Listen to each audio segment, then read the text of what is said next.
This video is from like 2 years ago or something, but since the defense has requested Kegan Kline to be transferred for the hearing, I just thought that it's interesting to listen to it again.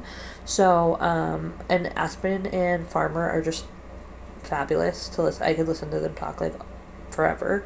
So, please enjoy, like, subscribe, share, you know the deal. Be sure to check out It's a Criming Shame with Aspen and his guest, Derek Farmer, which is where this originates from. Please understand that this is not verified information. Aspen has spoken to some of these people firsthand. However, please do not take this as the cold hard truth or anything like that. Please use your own discretion to decide your opinions on things. And this is regarding the ski mask incident, as well as Libby's friend who introduced her to the Anthony Shots account. And thank you so much for watching. Danger Dave said, do we have any more info on the ski mask thing? Adam, tell us what you know. We need to know. What are your thoughts on that, Derek? My thoughts are, you know something, but you can't tell us anything, of course, and I think that it was a real incident. I'm not going to go in the fake category. I think it actually did break this whole thing wide open. That's what I think. And I think that had the timing been a little bit different, it's very possible that girl will be dead. That's what I really think. I mean, let me ask you, what do you know about the basics of that incident? Are you familiar with... Oh, the ski mask?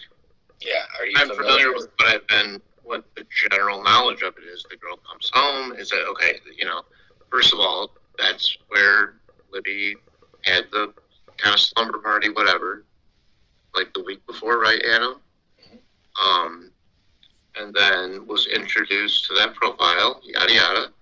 I mean, I've had my own theories on it that have shifted over time, by the way, from being not real to real and not real. But anyway, so my question was, though, was it her that introduced Libby to that profile, or was it just somebody through her phone?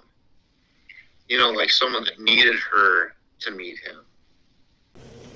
Aspen says yes, it was her that introduced her to the profile. And as she gets off the school bus, now, why would there be that much time difference? And why would you look through a window are you that dumb that you don't know when school gets out? If you're going to bother going to prison for the rest of your life, but yet you can't bother to look what time school gets out or what time a bus is dropped off? Okay, so... And I'm going to go back for 1 second here, in case you missed it. Derek asks, was this the same girl that had introduced Libby to the Anthony Shots account originally that is making the ski mask account? And Aspen says yes. Yes, it was the same girl. Well, he just says yes, but I'm saying yes, it was the same girl. Okay. So there's some things don't add up, really. Like, what would be the motivation for a fake? That's where I have a hard time, is putting together the criminal element of it. I'm not saying I don't think like a criminal, but when I think like a criminal, I'm thinking in grams and ounces. I'm not thinking in terms of rape and fucking murder. You know what I mean? Like, so it's like a different thing. Well, hypothetically, yeah. If you had a friend that introduced someone to the Anthony Shots profile at a sleepover, innocently, whatever, and then that person started to message the person that the friend that introduced you to him started to feel, this is hypothetical, started to feel like, why are you messaging this guy all the time? And I'm not saying I'm never going to blame an underage person for anything, right. Yes, but I do have reservations and I do have questions about the logic involved with, okay, we've all been 14. So say we didn't have internet back then, but yeah. Innocently, you're a 14-year-old person, and one of your friends that you introduced someone to, that you then know said they were going to meet up with the girls, and she didn't show up. And then 7 days after, I've never had a friend brutally murdered by someone when I was 14 years old. But so 7 days to the date after Libby is murdered. I actually believe that this event took place 3 days after the murders, according to a news site, and I will try to find that and include a picture of it and also link it below. So anywhere from 3 days to 7 days after the murder is when this happened. According to the transcripts, a middle school-age girl in Galveston, Indiana, messaged the Anthony Shots account that she wanted to hook up after school. She said her parents wouldn't be home and shared her address. A day later, when she got off the bus, she saw a man in a ski mask peering into her bedroom window. Can't prove it was Kegan Kline peeping into that window, and he denied doing it, according to the transcripts. However, investigators say data shows Kline searched members of that girl's family on Facebook the day before the peeping incident. All of this happened just 3 days after Abby Williams and Libby German were murdered in Delphi. Former FBI agent Doug Coons has not worked on this case, but has investigated many others. He says the transcripts have provided a lot of interesting but circumstantial information. While investigators eventually raided the Kline home in Peru nearly 2 weeks after the Delphi murders, that resulted in numerous child porn charges against Kegan Kline. Still, despite what transcripts show Kegan told a reporter, officials don't know if Tony Kline had access to that Anthony Shots account. It seems to me like there's a lot of pieces around the periphery, but they're still looking for that one that goes in the middle. You invite a stranger that you know you also connected your friend that was murdered with to this person. Right. You are going to invite them to your house with no one else there. Not only that you introduced them with, was supposedly supposed to meet them. And I got some comments. It was Kelsey who they told that to, but I'm pretty sure that in the transcript, the police are asking Kegan, and they said that that girl messaged him and was like, "Did you hear what happened to Libby?" And he was like, "No, but I was supposed to meet her or something." Are you saying BS or nefarious? I'm saying I don't understand. I'm not saying anything. I'm just saying I don't understand where the mindset of that comes from. Right. That I think I'd be scared shitless if I was a 14-year-old girl that my best friend. I haven't been 14 in a long time. I don't think I would be that stupid, but I mean, I don't know. I don't know.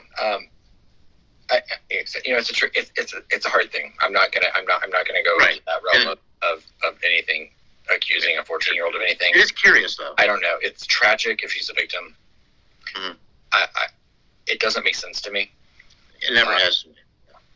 And then to later find out that, you know, your current boyfriend still to this day was roommates with Kegan Kline and Dirk Hayes. Whoa. Can we now back up just for a second and start that over again? Yeah. I heard that. Boyfriend of the ski mask girl. I mean, for her to be a victim, that's tragic. But please go ahead. No, I'm on the edge of my seat. Go. But I mean, it's a fact that, you know, her off and on boyfriend, current boyfriend, I believe, lived in Peru with Kegan Kline and Dirk Hayes, and in Vegas, which no one knows. I don't mean to sound like a total noob. Who is Dirk Hayes? Friend one. Friend one. Where does he know him from, though? Do we know any background? Like, was he a neighborhood friend? No, he was he lived next door to Kegan and Tony. He's the one that Kegan threw under the bus and all of the things. And then Kegan moved to Vegas with friend one. So if the current boyfriend, off and on boyfriend of the ski mask girl,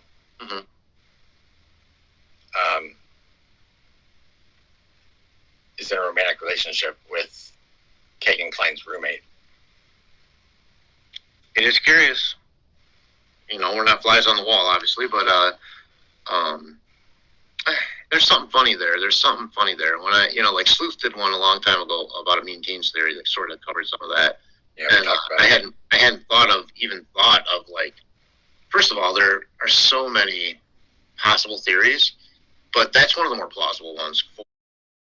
Me and Sleuth Intuition did a show on his channel, and I will link it below. It's from a while ago, and we go over the mean teens theory.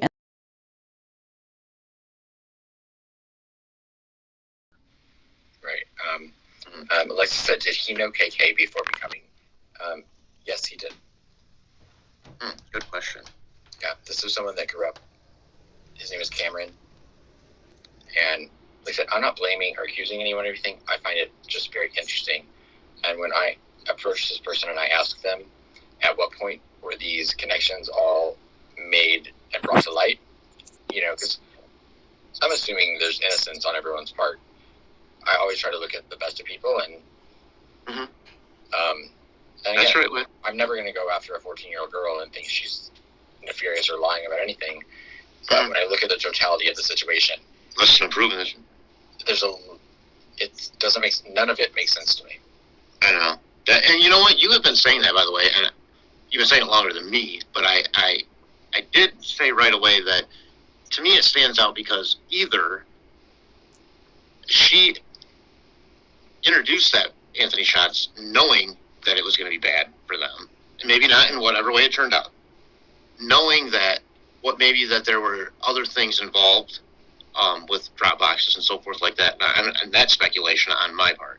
That maybe she was a little bit more advanced, shall we say, in terms of certain nature than say Libby or Abby may have been, and this is pure speculation because I don't. Again, I'm not going to talk about a kid like that either. So, you know, I mean, that's a lot of trauma and pressure to be under, regardless of the situation. Even if she knows about it somehow, I can't imagine being in that freaking situation. You know, and then it shouldn't have to be. Right. So that just get that out there right now. Right, and that's why I'm so hesitant to even ever discuss any of that. Sure. I mean, to even speculate or talk about it, you know. I think it all ties back to that incident. When there is, you know, I mean, for this to be nothing, and that girl is a victim, then, you know, I feel like a piece of shit even. And, you know, like, the only other hesitation I have towards the whole thing is I'm pretty good at researching, and I know a lot of other people that are good at researching as well, and I have never been able to obtain this police report. And I'm not saying, and I'm not accusing anyone or anything, I just, I find, though, that's the one aspect of this whole case that I feel like connects everything, but yet makes no sense.